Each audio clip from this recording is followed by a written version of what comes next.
Bobby Johnson, well done, Manchester United. It's a Sheringham, and Solskjaer has won it! And it's saved it! United again! Hello, welcome to United Hour, your official redcafe.net podcast for all things Manchester United. My name's Imran. I'm Colin. And I'm Ashwin.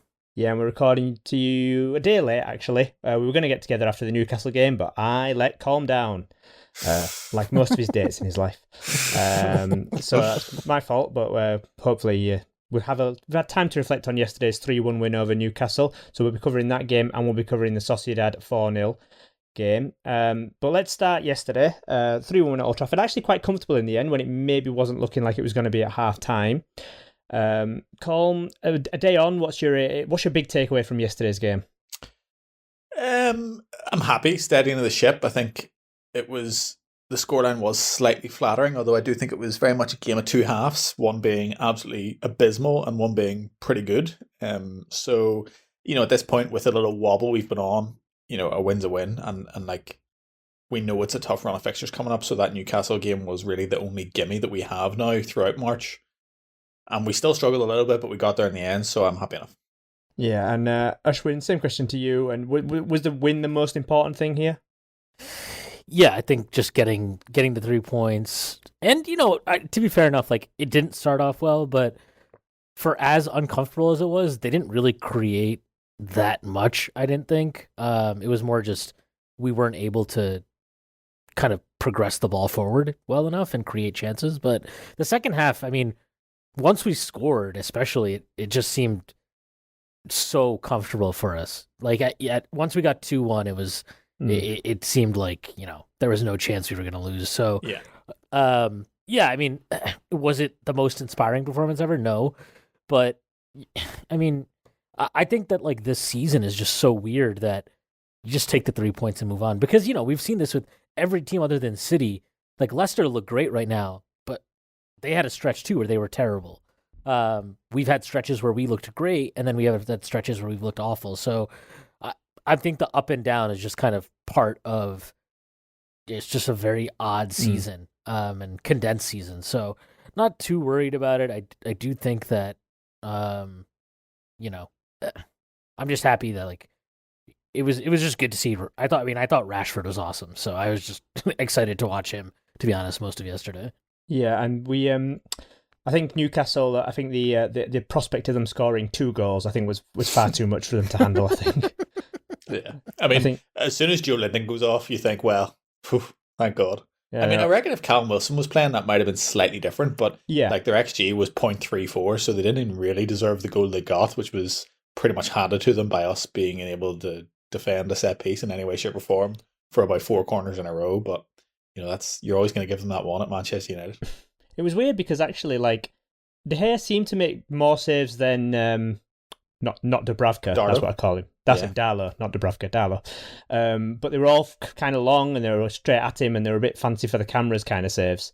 But still, we actually, in the first half especially, we managed to make Newcastle look like a competent side, which kind of annoyed me because Newcastle and competent don't often go together, especially this season. So that was a surprising one, but I think, like Ashford said, as soon as that second goal went in, I think any prospect of us losing that game went out the window, which is quite nice actually, because I think you can count the amount of quote unquote comfortable wins we've had this season on maybe like one hand, maybe just going into 2 hands. There's not many times we've actually won that comfortably, especially in the league.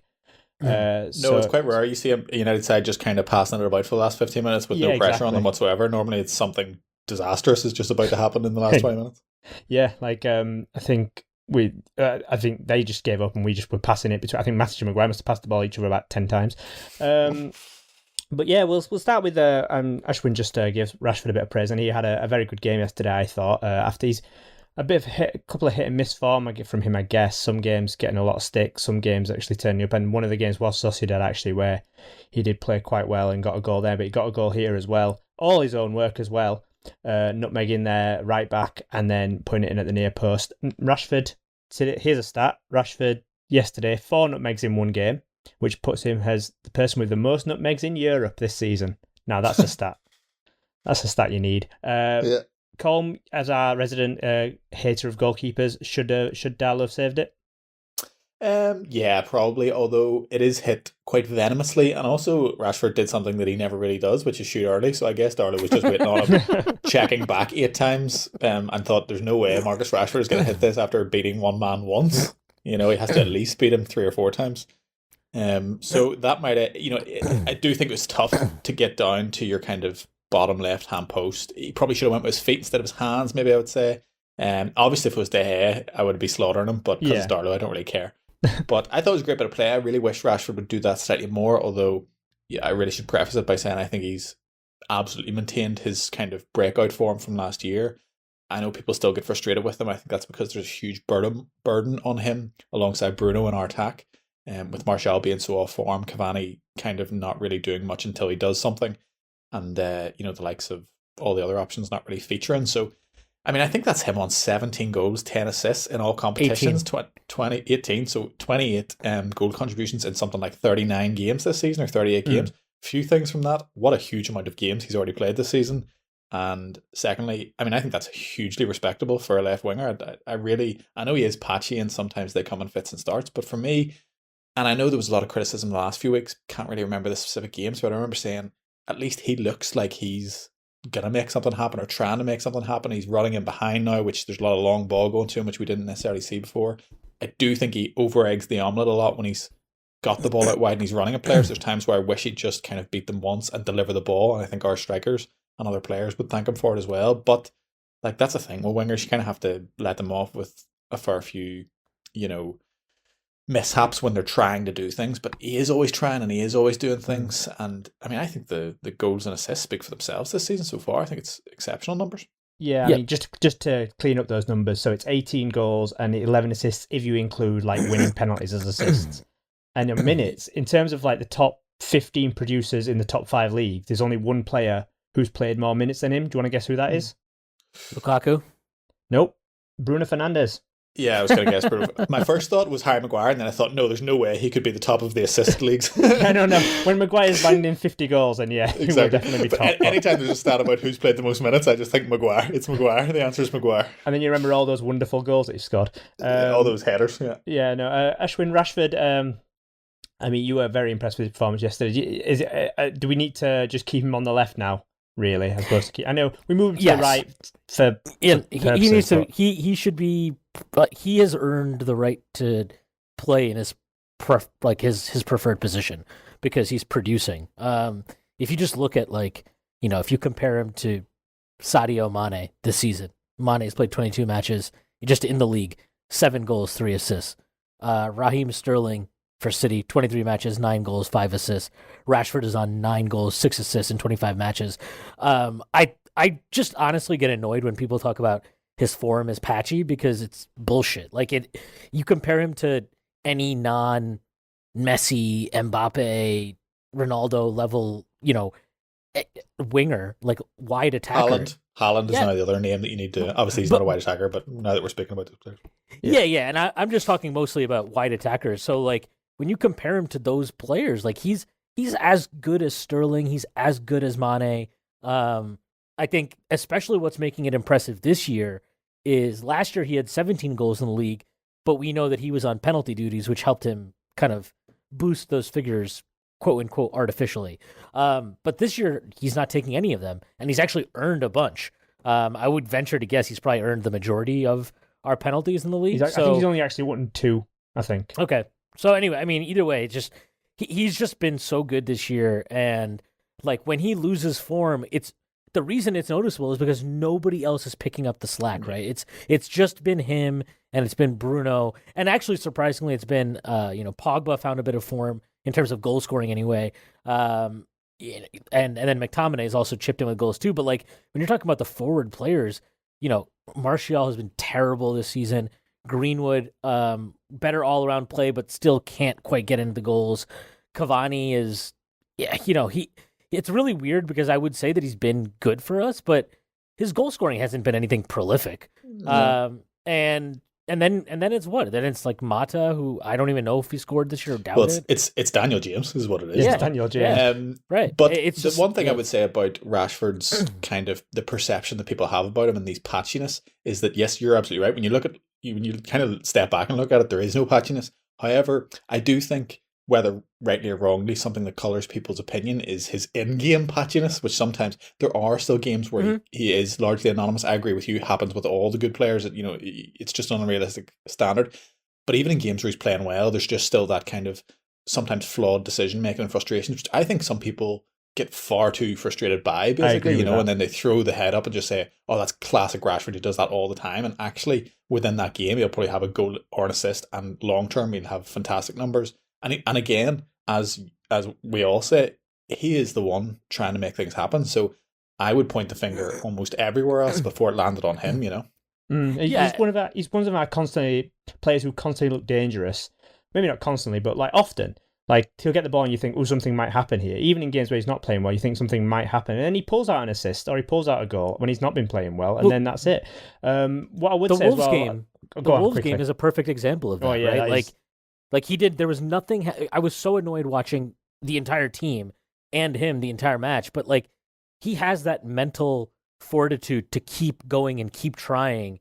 And that match, like, I mean, I remember we were talking in our WhatsApp group and we were all like, this is like the worst, this is terrible. I don't know, why are you trying to make us think about a game against Wolves? That's like one of the worst things you can do. Why would you do that? He even talked about it at the end of the match, right? He's like, I saw the fullback was tired, so I told myself, like, I was going to make a run, and if I got a chance, I was going to go at him. And he got his reward. And it's just like, that's the difference between him, maybe, like, that's the difference between him and somebody like Martial, because it's not just ability, it's also the willingness and kind of, again, like mental strength to fail, but keep going, keep trying things. That's a terrible Mancunian impression there from Ashwin, but we'll forgo that. I think a lot of things that colour him as well is obviously his finishing can let him down. Well, even in this game, it was the Sociedad game where he had those two early chances, that are both like gilt edged. And yes, okay, he got his goal in the end and played really well throughout, but you do still, not that I think he did anything, he should score one of the two, but I thought the first one wasn't as easy as it looked because it was dropping and the keeper was right on him, but the second one he obviously should be burying. But this is something I keep saying. When he does tuck away, it looks just like the easiest thing in the world, and that's typical Marcus, to be fair. Yeah. Well, the thing I keep saying about him is he is much better at finishing when he can set himself, or when he's had a few touches of the ball beforehand. He does not seem to like or be very good at first time finishing. I think only 4 of his goals this year have come from the shot being first time. And 2 of those goals should never have been goals. One was against Sheffield United where Ramsdale made a hack of it, and the other was PSG where the ball was deflected in.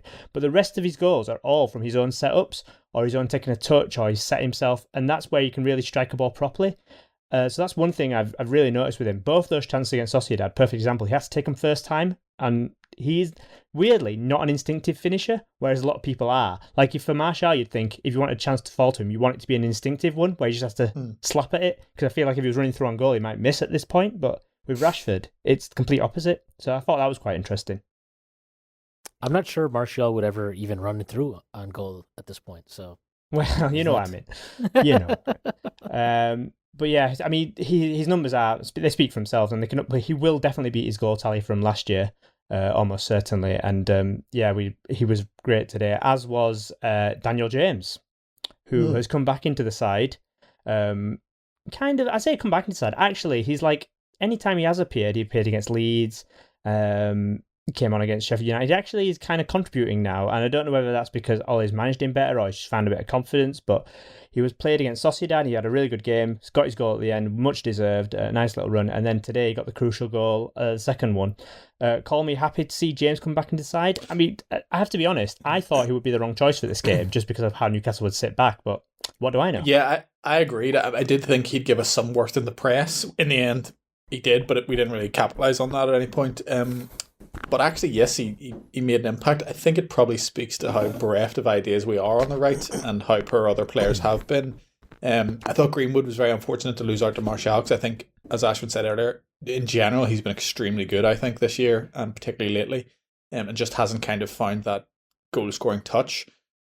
But you have to have someone, and with Dan James, at the moment, it seems like a little period out of the team has done him some good, in that I think it can provide you with a sort of a, well, fuck it mentality, basically. Next time I get my chance, I'm just going to go and do it again, and you kind of maybe regain some of that confidence that was lost when you were in the team before. and by maybe not kind of achieving the things you wanted. He seems more keen to go at players and go down the line. Still quite rudimentary in that he just wants half a yard and he's got to drill it across the front of the box, either that or straight at the nearest defender, and it doesn't really matter anyway because Martial's never making the runs, so why bother? And that did frustrate me before, because it was often the case before that he was playing that pass, and no one was there. Martial wasn't there, Rashford wasn't there. I'd be keen to see him with Cavani, because Cavani loves that near post run and is always making 1, 2, 3, 4 runs. So I think he and Dan James could actually spark up, dare I say it, an Antonio Valencia, Wayne Rooney-esque, I'm just going to hammer this ball in as soon as possible kind of relationship. I think Dan James is definitely a graduate of the Antonio Valencia School of Crossing. Exactly. There's a lot of similarities there. But no, I'm really, really pleased for him. I do think he's a useful squad option. I think for particular games, he's a fantastic tactical benefit to us. I mean, his press is relentless. And there's been a lot of talk about this press in Ole's tenure, and we have seen it on occasions. We've seen Wan-Bissaka getting up the pitch and pressing to brilliant effect. We've seen Bruno leading the press extremely well.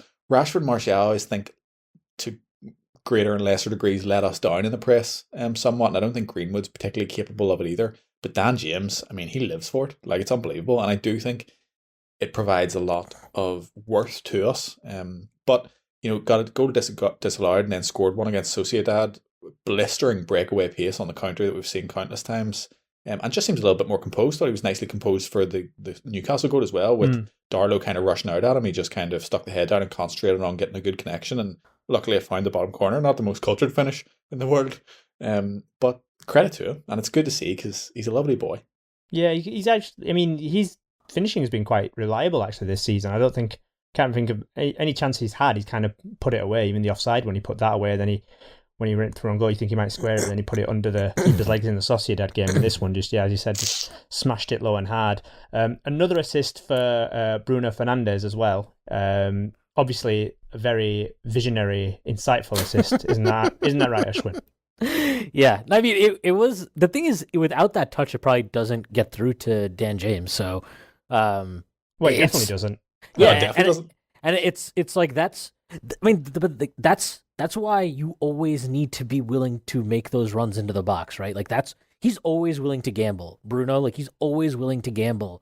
And that's why he gets a lot of these kind of like, I guess people will call them like cheap assists. But it's not cheap. It's the fact that he's always willing to work, right? Like he's always willing to back himself and try to get in there to make something happen. So, I mean, I Dan James, he was awesome yesterday, and I just, as much as like, I feel like since he's come back into the side, or I guess gotten more chances lately, he seems a little bit more confident he's still not going to like really take multiple defenders on or try and, but he's at least carrying the ball now. Like there were multiple times yesterday where he didn't just play the ball off and he carried the ball forward like 10, 15, 20 yards and then played it off to Rashford or Martial. There was one instance where he made a bad pass and then he immediately tracked across the field and got one possession back. And then made immediately another bad pass to Martial, but it was fine.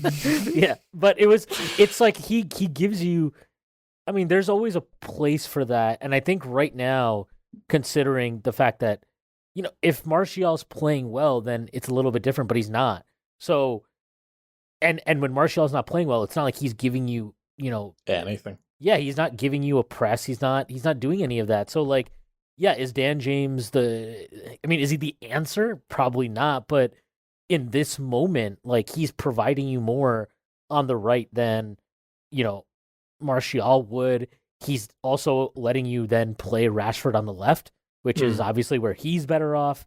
And I mean, hopefully you would see Greenwood get more chances in that striker role. I know, I think Calm has talked about this before too, where like, yes, he's not maybe like the most physically developed yet, but you need to give him starts there and minutes there because that's ultimately like the position where he is the most dangerous. So I just think that for right now, and like, I would love if we played Ahmad more or, whatever, but that's not going to happen. We know that's not going to happen right this minute. And it would be kind of harsh to throw in like an 18-year-old kid and just be like, okay, hey, save us, please. So I think that it's good that he's kind of got back in form. And yeah, for right now, I mean, what he scored on his last 4 appearances, I want to say. Yeah, I think it's something crazy like a goal every 70 minutes. Yeah, in 2021 for Wales and United. You include Wales, it's more, isn't it? But yeah, like I said, we don't need him. I don't think anyone expects him to become our right wing solution ever. No. He just needs to be an option. Right. But he is a great option. He's a great squad option, and I sort of wonder has Ole not used him enough in the last few months, really, because it almost seemed like this was a bottom barrel last resort. You know, he didn't have Mata available, and still we didn't really see him. It was always Greenwood, Martial getting rotated out, and I get there's definitely a pecking order there. But it just seems like there was particular games where his kind of specific threat would have been of value, and it's only now we're kind of starting to realise that again. But that could be for a number of reasons, I suppose, that Ole's saying on the training ground and stuff. But back to Bruno's assist, I think it's brilliant. I think it's a really Bruno thing, because just like the first goal, the Sociedad goal, where he lets all the players run into each other, the goalkeeper and the 2 defenders, he just kind of steps out to the side and then picks up the pieces. He just has this really instinctive way of playing football, and he really trusts it as well. So, which is why I think sometimes you'll be so frustrated with him, because you'll just start doing these throwaway passes and these on the one time bicycle kick through balls and all this kind of random stuff where you're like, what did you even think was possibly going to happen? Like, what was the dream? You know, because I don't see how that could ever have went well. But when you constantly take those risks and you trust, like, oh, I just think someone's out there to my right, I'm just going to try and flick this away, otherwise this moves over. You just get those little bits, and I just think it's class. Like, and just the man is something else. I mean, he did that exact same assist against Everton, didn't he? When he poked it through to Rashford. Just poked it through, yeah. So, I mean, I at the time I thought that is jammy. But I mean, if he's done it twice now, can it be jammy? Probably. Yeah. But I mean, he's a jammy player with 35 goal contributions. So I mean, 22 goals, 13 assists. There's not much really you can say about that. Even in games where he isn't great, he's still popping up with these assists, with these goals. I don't think yesterday he was particularly brilliant or anything.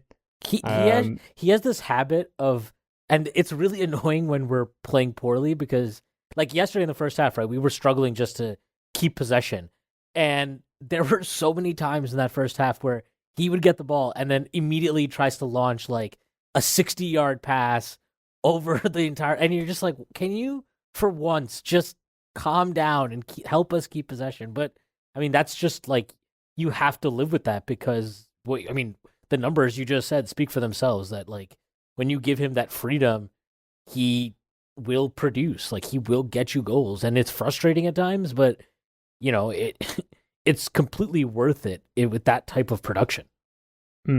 Well, yeah, I mean, he's leading the charge for us, and he's got another penalty. I don't know why people look down on penalties so much. I'm very, very happy that we have a player who I know will bang in a penalty. Like, it seems like years since we've had that where I don't have to worry about a penalty going in the net. So that was great. And very odd saving technique from Darlow on that one. Just dive straight forward. I'm not sure what he was trying to achieve. Maybe he was trying to reach the ball before it got to the goal. I don't know, but it's an interesting one.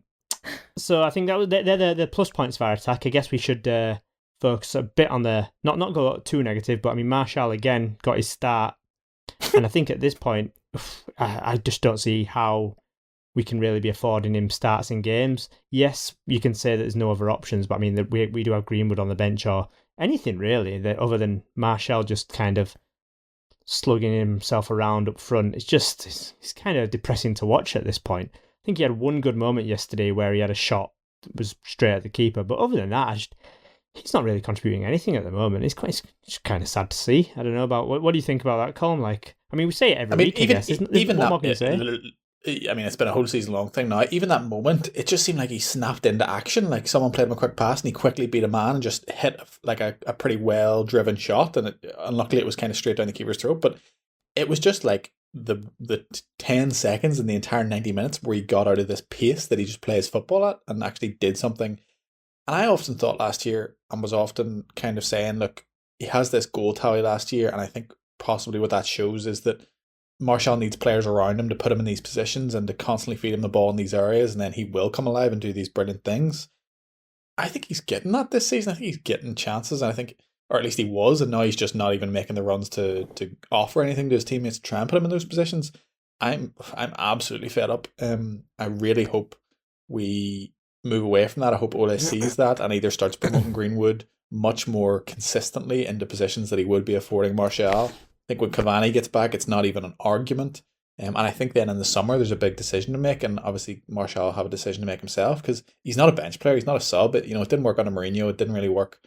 It's not working this year. This kind of on again, off again, play off the left, play off the centre. He'll soon be going out to the right, I would imagine, but who knows? I mean, Ole does show a lot of loyalty to players, which I think is admirable. Sometimes, from a fan perspective, it gets frustrating because I'm very much put him in the bin kind of territory. But he just, to me, there was the Dan James one that was ripped across and he's making no effort to get to it. I think he plays every single game at this pace, the Martial pace, his way of football. I'm going to walk around. I'm going to constantly come to the ball, so it's never, whoever has the ball, he just starts slowly jogging towards them. Then they'll pass it out right and he'll just start slowly jogging out right to that person. And that person will switch play and he'll just start slowly jogging out left and just always wants to go to the person, show for it. And at the moment, 9 times out of 10, he receives it, sends it straight back, or he gets dispossessed by a centre-back coming through the back of him.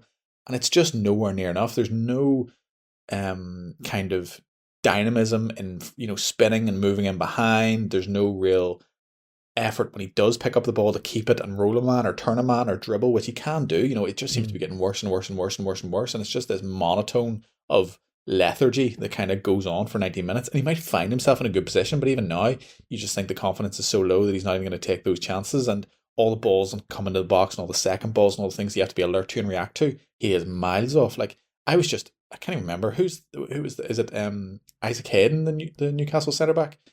Lascelles. He came. No, the other one. Is it Hayden? Lascelles? Jamal Lewis. Lascelles? No, not Jamal Lewis. No, not Lascelles. Maybe it's Hayden. Let's go with Hayden. Yeah. He sounds like a Newcastle player. I think it is. Let's go with any Newcastle listeners, apologies. No one cares. But he came through the back of him like fairly and strongly and won the ball. Like for the 4th time in the first half, and I just thought, what an easy day for a poor Newcastle defence playing up against him. Like, it's apathetic at this point. I mean, I'd start Greenwood. Greenwood needs his minutes managed, but I'd start him at 9 every single day of the week. He deserves it. He's playing better. He's in better form. He looks sharper. At the moment, you could say the same for Dan James. Of course, Rashford, Cavani, as I said, when he comes back in. I mean, for me, he's 4th choice amongst that. Not counting Dan James and Ahmad and all the rest of it. He's 4th choice behind Cavani, Greenwood, and Rashford for me by a clear distance. Well, I mean, the thing for me as well is it's like I can't even see him playing himself back into form with the way he's going, because he has scored goals. Like, he's got goals every now and then. He's got 7 goals for the season. For instance, he got 2 against Southampton. You think, great, kick on, and then there's nothing afterwards. Like, no. And then Sociedad, he might start. He probably will start on Thursday because it's a dead rubber, and he'll probably start. Fair enough. Yeah. Yeah, and he might score a goal. But then, do you honestly see him carrying forward that to Chelsea? Ashwin, do you see that happening at all? No, I don't. And it's just like watching him right now is. I remember when Torres went to Chelsea and he was awful, right? But it was always like what left him was more his finishing. He just couldn't finish, but he would get in positions.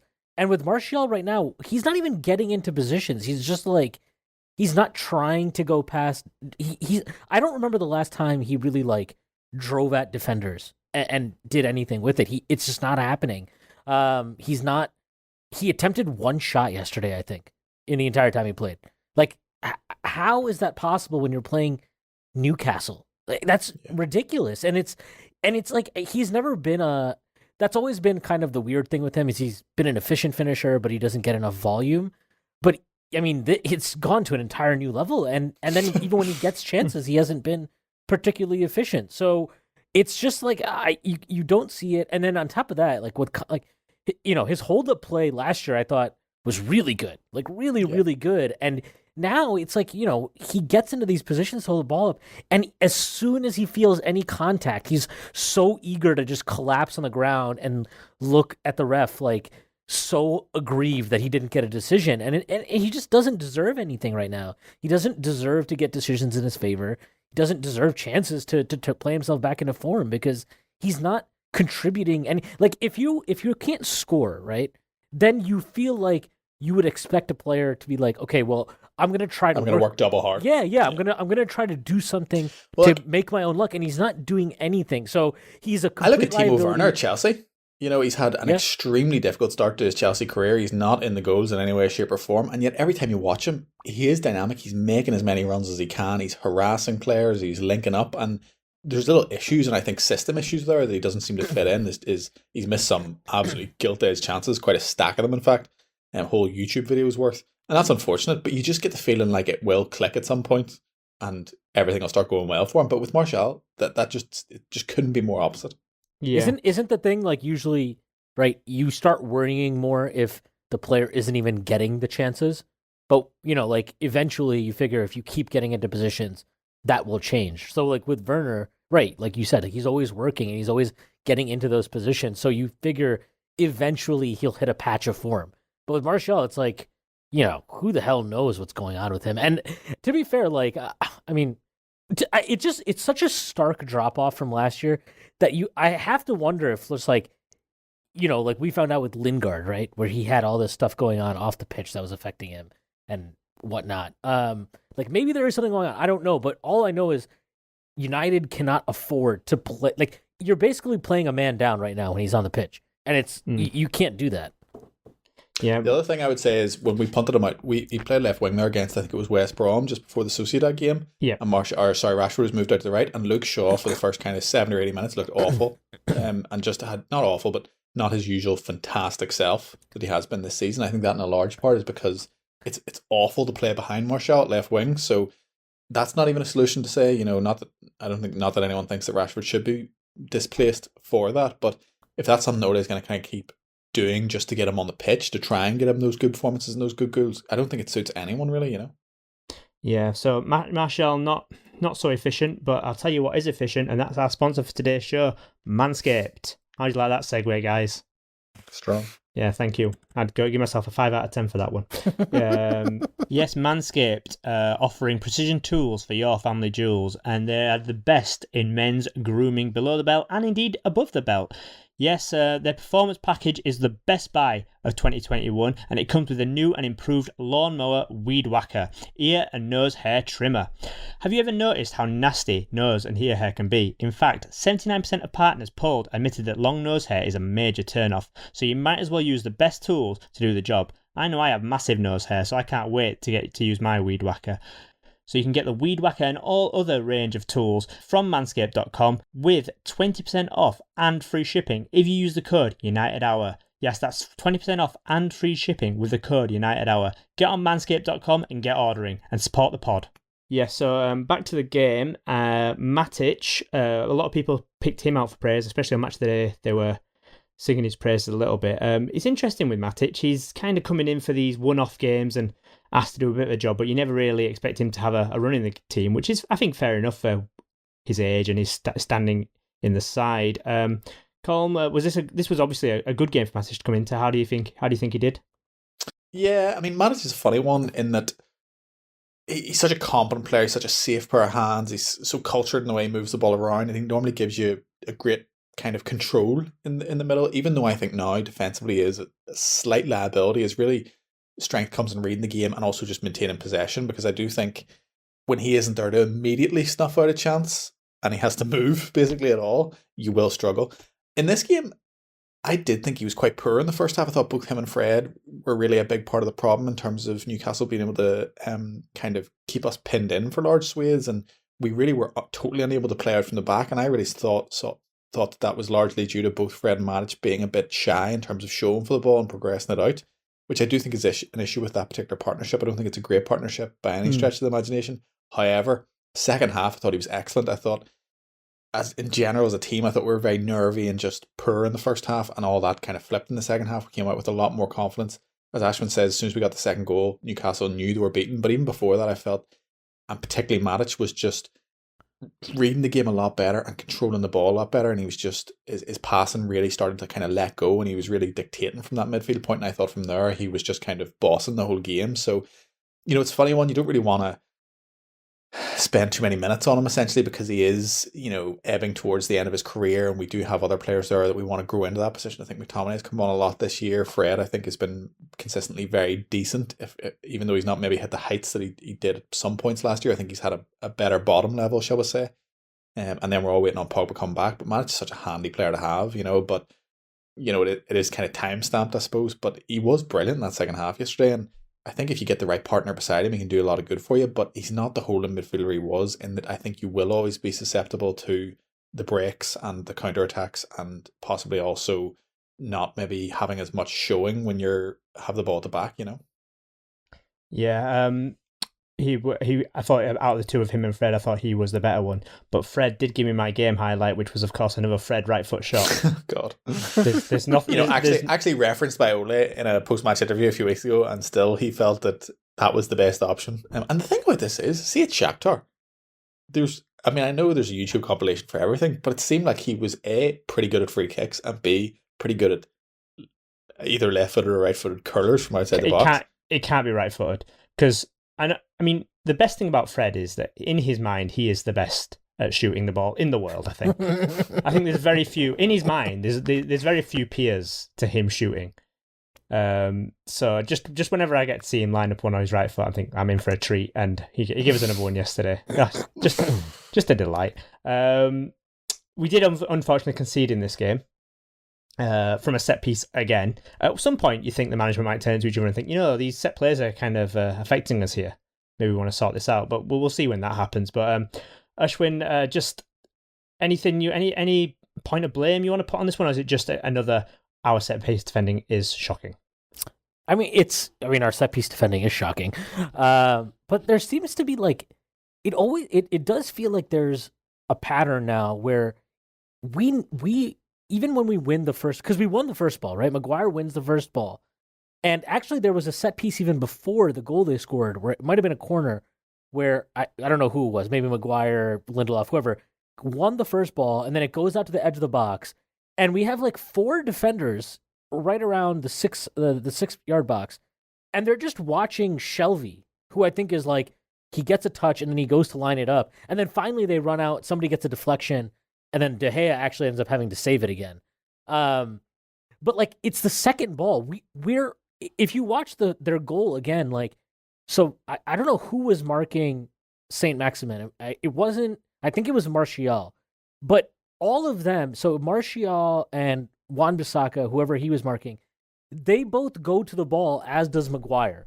So then Maguire heads it out, and he couldn't get enough on it. And I know that you guys talked about maybe he could have just sent it back where it came, or he could have done better. Fine, he can do better with it.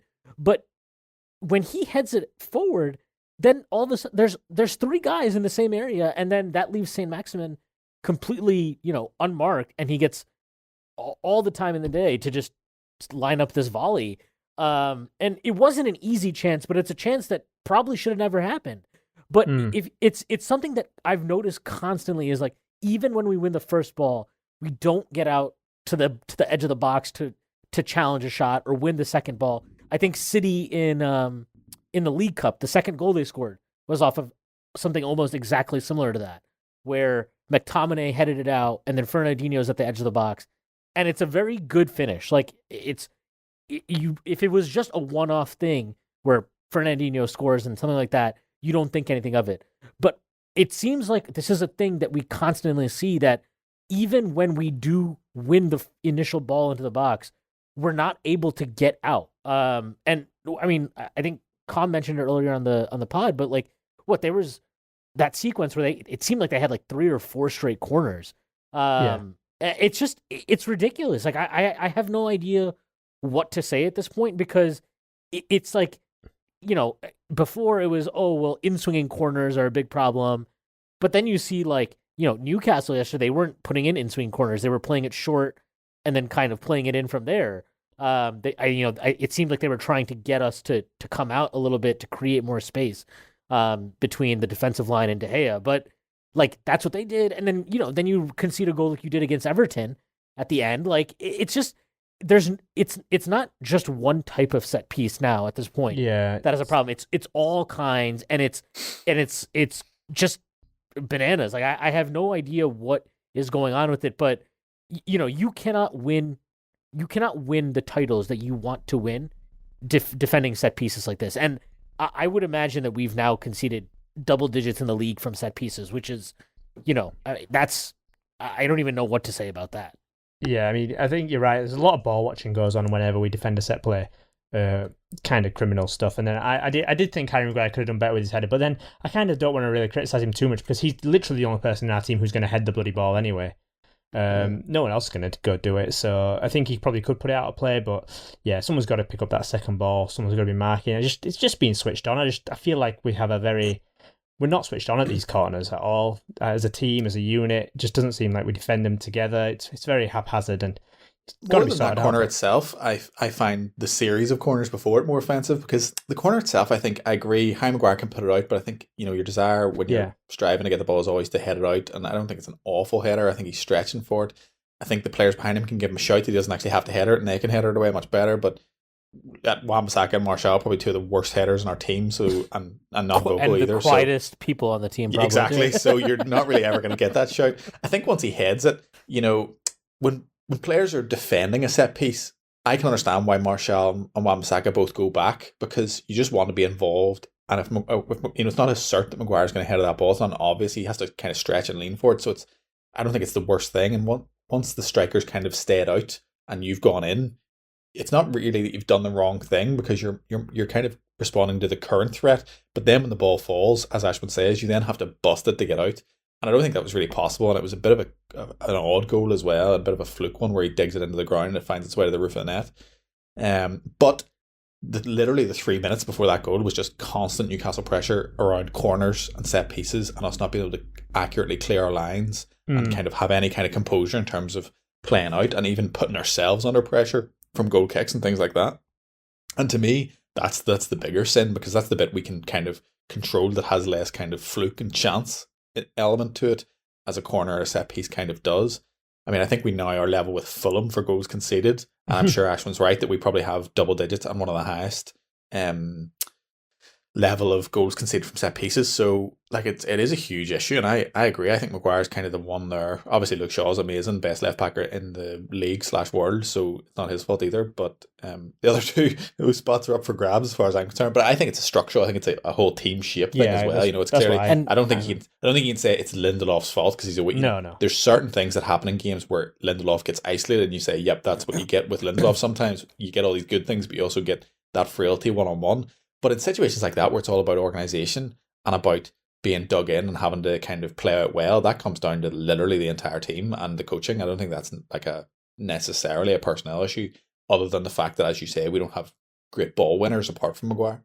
One of the other problems too is your favorite player, David De Gea, right? Like he's not. Oh, it's a huge. Yeah, he's a huge part of the problem. Yeah, like there was one yesterday where they played a second ball, or I think they had a set piece and Kieran Clark, I think he headed it across, and we had numbers, so there was actually nobody from Newcastle making that run in anyway. But like De Gea's just rooted to his line, even though the ball's within the 6-yard box, and then eventually he comes out to get it. But it's like he's so not willing to come off his line at any moment. I think it makes it really hard for your defenders to know, like they have no margin for error, right? Like because he's never going to come and punch it with any kind of like force. He's not going to clear anybody out of the way. Like if you're a keeper, like you have basically a get out of jail free card to beat the living shit out of people in the box and clear people out and get to the ball. And he is so unwilling to use it, and he's so weak when he does. And it's just like I really, there's no way you can convince me at this point that we would be so much worse off giving Henderson a run. I don't think anyone thinks that at this point. Because he just deserves to. And like, it was Sociedad, so you take it for what it was. But even on commentary, I don't remember who it was, but they were talking about how Henderson basically had not shut up the entire match. Was just like constantly talking. And I mean, I know that like that helps you a lot when you're defending, I think, right? Just having somebody, because your keeper can see the entire game. So when he's directing you and giving you kind of added information, it helps you out so much. Or just being like, I have it, when you have the confidence that he's going to be able to come off his line and claim a high ball, that gives you so much more confidence And like you can see, like when we're defending set pieces now, there is this like extreme nervousness that sets in.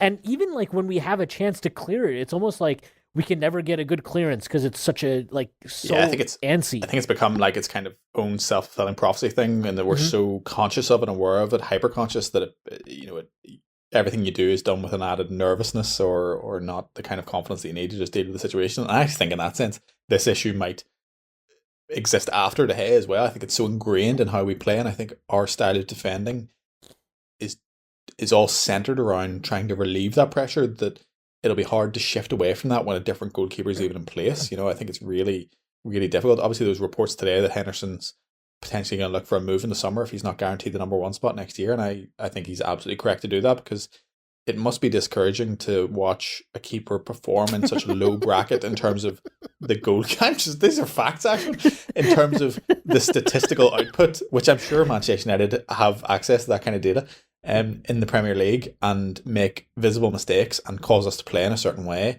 And he's just sat there with cup games, and I appreciate it's not an easy position, but I really hope for a strong, similar to the Martial issue, I really hope for a strong showing from Ole on this. Either, I think, this week, don't worry about it, or at some stage through the season, at the very least, going into next season, although I fear that might be too late to kind of have the desired effect. But it's just, it undoubtedly has an impact on the whole back line, the whole team, and us having an awful defensive record. I guess with the keeper position more than any other, it's a very political move, isn't it? As soon as you you kind of have to nail your colours to the mast. Exactly. You really, because it serves no one to really have like a on again, off again. That's consistency is key in the goalkeeper position. So you just have to put your big boy pants on and make the decision at the end. Yeah. Well, we know Henderson will probably play on Thursday when Sociedad come to Old Trafford. We're 4-0 up on aggregate, so this should be pretty straightforward. Rest a lot of players. And just, who really cares what the result is as long as we don't lose 5-0, I guess is the main thing. But we could maybe we'll see Diallo either not start, but he'll certainly get probably about half an hour. Maybe I'm going to say Shortire or Shoretiri. Shoretiri. Sounds like something an Irish person would say. So maybe he'll get some minutes as well if they both made their debuts against Sociedad and Newcastle respectively. Just quick poll out of which one would you nominate for the greatest debut of all time? I would say Diallo's probably the greatest, but it's hard to tell. Yeah, I would say the greatest because Shoretiri's was awful. Got the ball once, lost it, terrible. Yeah, Diallo had a good dribble. Yeah, there's a lot you can do in 3 minutes, so we probably won't come back to you after that. But then the big game. Actually, I just want to touch on Sociedad. I don't think Sociedad had ever seen us play football because that does genuinely mystify me, Imran, in terms of what scouting they do, because it seems like everyone in the Premier League knows exactly what we're going to do and is annoyingly well set up to deal with it. And it really is sometimes a struggle, not even because we're playing badly, just because the other team's doing a genuinely good job of taking away the things we're good at. And yet, Sociedad came to us with the most naive of gameplay. It makes me want to watch La Liga Santander. It just looked like it must be great crack every week because no one is really that interested in setting up tactically or defensively in any way, shape or form. High line, slow centre backs, aimless attack, just go in behind us and do whatever you want. Like it was just crazy. It was baffling. Like, how do we play against Man United? I know we'll just push up and let them have all the space and behind. Let's make this like a basketball game. That surely was going to go well for us. Yeah, that's a great idea. I did like at the end of that game. I got a bit nostalgic for David Silva, who really did no impact in the game, but it made me feel like now he's not at City, I can appreciate him as a player. So that was nice. Him and Matt are having a nice little chat. Also, I feel like we should talk about Fred's through ball for Rashford for the third. Oh, it was a very good through ball actually, especially after and the breakaway second goal, the finish of Bruno from behind him to kind of claw it back, and another amazing breakaway goal. I mean, that was a fun game of football that you would never see in the Premier League, probably.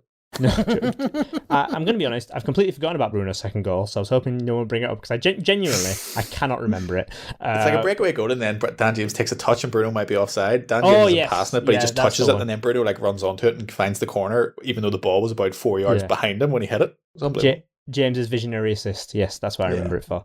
But no, there's some good goals in that game. But yeah, after that, after we progress in the Europa League, hopefully not to jinx anything, but really it should be pretty straightforward for us. We go back to Chelsea at Stamford Bridge, a place where we're actually a decent record. I think we won there 2-0 last year. There was a Maguire game, wasn't it, where he kicked someone in the balls and then scored a header.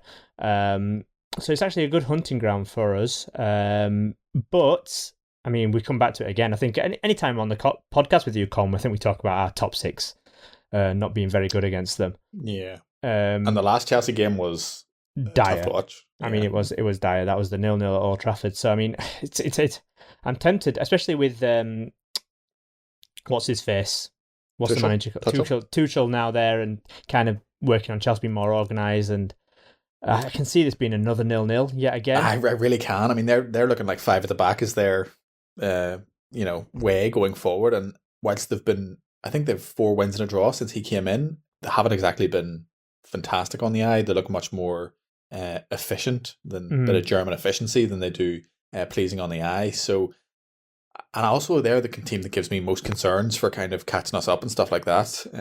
No disrespect to West Ham and Leicester, who are actually joint on points with us at the moment, but 4 wins and a draw under him so far is slightly ominous. Yeah, I can see Ole thinking, let's get that point, as it's been in a lot of these big games. But it would be nice to see us at least score a goal that's not a penalty against the top 6 side. Ashwin, have you got any hopes for an enthralling 4-4 draw? I don't think so. I think they. I mean, what happened to David Silva? Was he just like? I mean, did he even play against us? He did play against us. We're talking about Chelsea now, though. I'm trying to move the podcast on. Yeah, I thought I was still talking about that. But Chelsea, no, there's no way that'll be 4-4. That will be that'll be a 0-0, right? I mean, that's what our norm has been in the big matches this year. The only thing is Tuchel and Solskjaer, the games that we've actually played against them, they've been pretty open. That's true. And there have been chances. So yeah, I guess so. Yeah, the PSG games. So, yeah, I mean, it's 4 games, right? Because they played Champions League 2 years ago, and then 2 obviously this year. So I mean, I think it might be a bit more open than we think, just because of that. I also can see, like, it's a weird one, right? Because are they on 43 points? Is that what they are? 43. We have 49. We're 49. Yeah. So like, it's kind of a weird one in the sense that you can see it's almost set up for us to play on the counter, because it's more important for them to win than it is for us. Like, for them, the 3 points means way more than it would for us. So I can definitely see us looking to play on the counter. I think that would probably suit us, especially without Pogba. But I hope that even if we are playing on the counter, it's not like that first half at Liverpool or something where we're just like, playing camped in. Yeah, just hoping and praying that Rashford can run onto something, 50-yard ball or something. But like this, I think it'll be a pretty decent game, to be honest. Because I think Chelsea will try to get forward and they will commit numbers and look to win. So I hope it's a good game. It can't be worse than our other big matches this year. I don't know. I think it could match it. I mean, one good thing, I guess, is we'll get to have a full rest of our side with the Thursday game, whereas Chelsea, I think they've got... Honestly, Ole will probably play the first 11. Sociedad for no apparent reason. Well, Chelsea are in the European Cup this week. I couldn't tell you who they're playing because I don't care. It's not even a proper competition. It's the Champions League. It's an inferior one to the Europa League. So yeah, they're playing Atletico. I was about to ask. Wow, there you go. That's a big fixture. Yeah, it is a big fixture, so they won't get the rest that we get.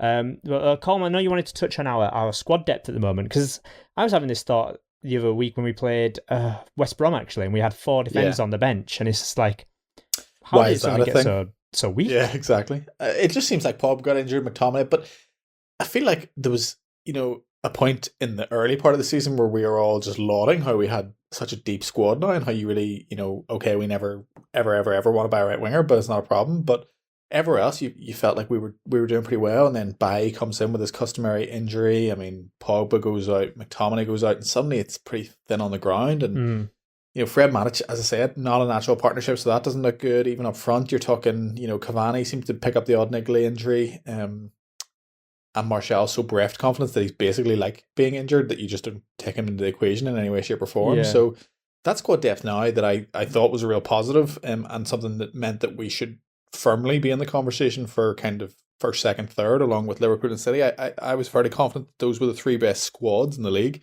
Has been pretty well brutalised, not quite as badly as Liverpool's, in fairness, but we are suffering a little bit in our own way, and it does just make you think, towards the summer, and obviously there's question marks over Pogba. Obviously Matic is coming on, so you think we need a midfielder. We definitely need a right winger. The hot topic now is a centre back that's not looking so hot for us as a position at the moment, with neither Tuanzebe, Lindelof or Bailly really doing the business alongside Maguire. So, and I also think we need a right back, and obviously probably another backup goalkeeper because De Gea will surely leave. So it's just not all one at the moment.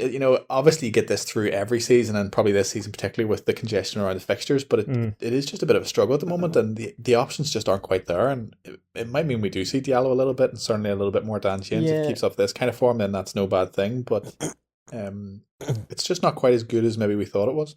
I think the thing is, what would make it, I think it would look instantly better if Martial was on form, and if Van de Beek was really like a big part. Van de Beek I even completely forgot about that he played for Manchester United when I nearly listed every single other player we have, and that literally speaks volumes. Well, yeah, if they were big parts of the team, if they were really contributing, and maybe to an extent Greenwood as well, if he was getting on the goals, but I think we agree that he's like actually contributing. But also we've sent away on loan one of the best 10s in the league, so we haven't helped ourselves there. Well, Andres Pereira. No. Jesse Lingard. Hammer for life Lingard. Jesse Lingard. I feel aren't you happy for him? It's just a funny one. Oh, I'm delighted for him.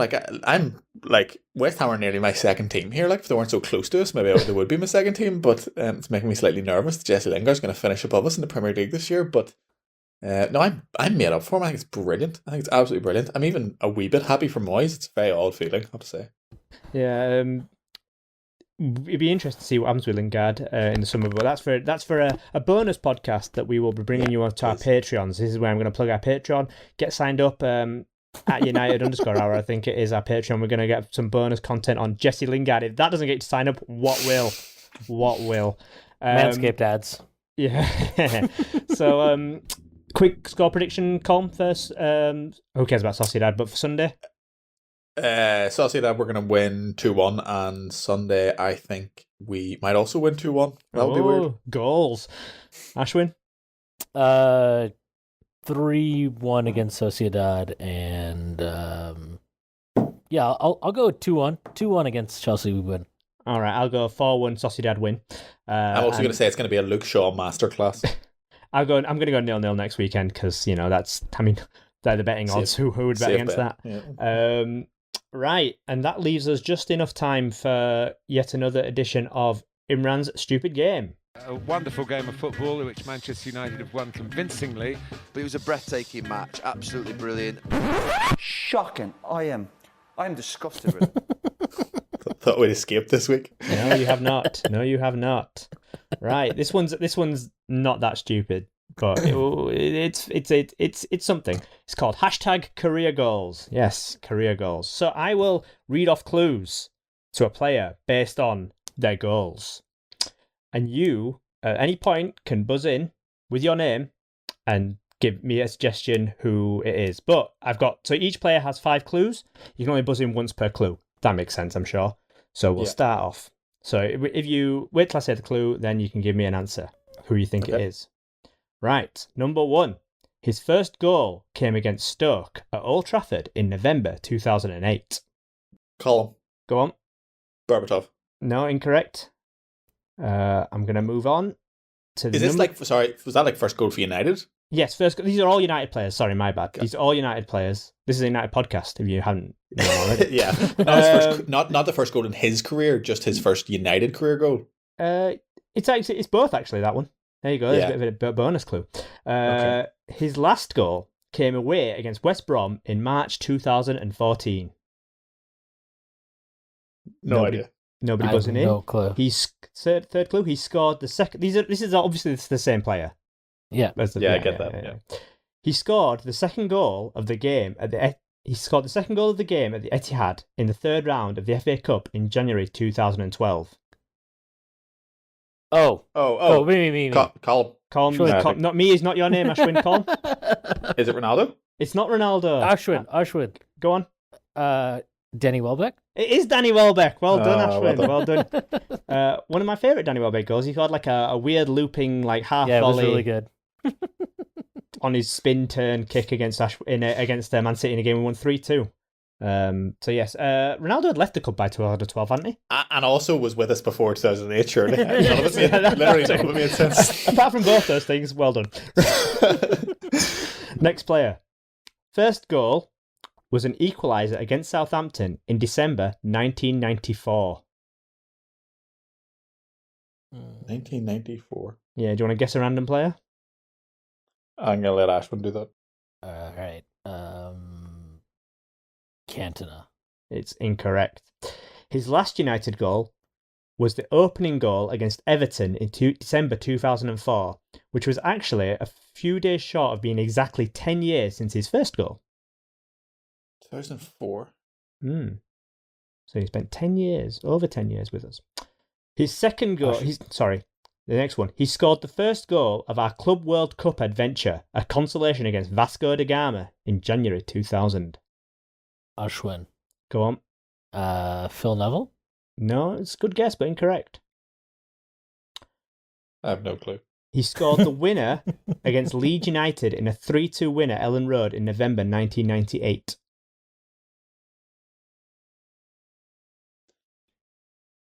And finally, and you might this is where you might buzz in on this one. This is the final one. He scored the opening goal in October 1996 at Old Trafford against Liverpool when the King returned. I have no idea.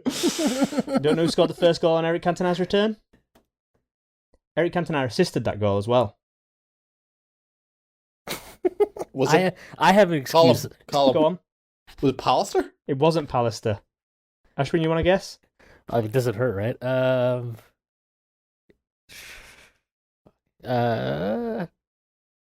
Is it? Can I have another guess? Go on. Is it Lee Sharp? It's not Lee I know Sharp. it's not. Is it Nicky Butt? It is Nicky Butt, Colm. Well done. Get in. Well done, Colm. It's Nicky Butt. But because you already had a guess, you didn't get a point for it because I'm a bastard. Fine. Right, next one. All right. His first goal was a header to open the scoring against Wolves in August 2003. His last goal... I feel like you could have gone more recent for us here, but no, carry on. Well, no, come on. His last goal was against Stoke in September 2009. He scored the winner. His last goal... Yeah, Go on, ahead, sorry. I was going to say, I'm going through these first three because you'll never get it off any of these. He scored the winner away at West Ham in November 2005. Whose memory do you think works like this? So now this is I flew through those because you'll get it off this one, or if you don't get it off, you get it off the last one definitely. But he scored the fourth goal in February 2005 against Arsenal. Colin. Yep. John O'Shea. John O'Shea. Yes. That's why I flew through the first three because the first three I was like, how that could literally be anyone. Yeah, there was a reason for that. Right. You want recent? Here's recent. His first goal came against QPR in September 2014. QPR 2014. First goal. His last goal came against Chelsea in February 2019. Yeah. He scored the second ever goal in Ole's reign away at Cardiff in December 2018. Go on. Jesse Lingard. No. Damn it. I'll just finish that for Colm. He scored the second ever goal in Ole's reign away at Cardiff in December 2018. Oh, I know who it is. Wait, Cardiff? Yeah. So, yeah. And he played for us in 2019 and 2014? Yep, he did, yeah. I'm going to move on to the next clue so Ashwin can have his guess. He scored what would be the eventual winner against Arsenal at Old Trafford in February. Go on. Ander Herrera. Ander Herrera is correct. Well done, Ashwin. That's a good one. Don't think I would have got that. That's well done. Right, so the score is 2-1. But actually, you know what? I'm going to give Colm that first one just for drama. Just for drama. Because then is this the last one? Yeah, this is the last one. It's 2-2 now, so this is the last one. So winner takes this one. His first goal came in the League Cup against Birmingham City in December 2005. His last goal came in a defeat to Liverpool in January 2012. He scored both goals in a home win against Wolves in November 2010. Ashwin. Go on. Ji-sung Park. Well done, Ashwin. That's well done. Very good. Ji-sung Park it is. I thought it was Saha. Yeah, no, it's very good. Ji-sung Park. He scored 2 goals against, one was in the last minute and it was an excellent goal, and Ji-sung Park basically won us that game. On his left foot. The last 2 clues. Ashwin, your knowledge in these games is consistently good. It is very good. His last clues were going to be he scored a winner against Liverpool in March 2010, and then he scored the winner in the Champions League semi-final against Chelsea. Or you just watch Premier League years. I don't know if you even get that in New York. I'm on YouTube, maybe. Right, well, let's see what Roy Keane thinks about this game. Dreadful. Dumb and Dumber, I'd call them. I thought they were really poor. I thought they were a joke. Really abysmal. That'll do it for us. As always, you can catch us on Twitter at United Hour, and you can catch us on Instagram at United Hour as well. Or maybe there's an underscore in there. I don't know. Follow us on both, please, though. Help us grow our following. And you know what? You've got a friend. Maybe you have 3. Tell them about us. Get them to listen to the pod. Even if they're not Man United fans, maybe they'll like us. They probably won't, but get them to listen anyway. Other than that, you can obviously sign up to the Red Cafe and join us on the forum there. Talk about the games, talk about us in our match thread, whatever. Just leave us some feedback. Get involved. We'll be back after the Chelsea game, most probably. I don't know who will be on, but you'll find out when you listen to us. Until then, say thank you, Colm. Thank you. And say bye, Ashwin. Bye.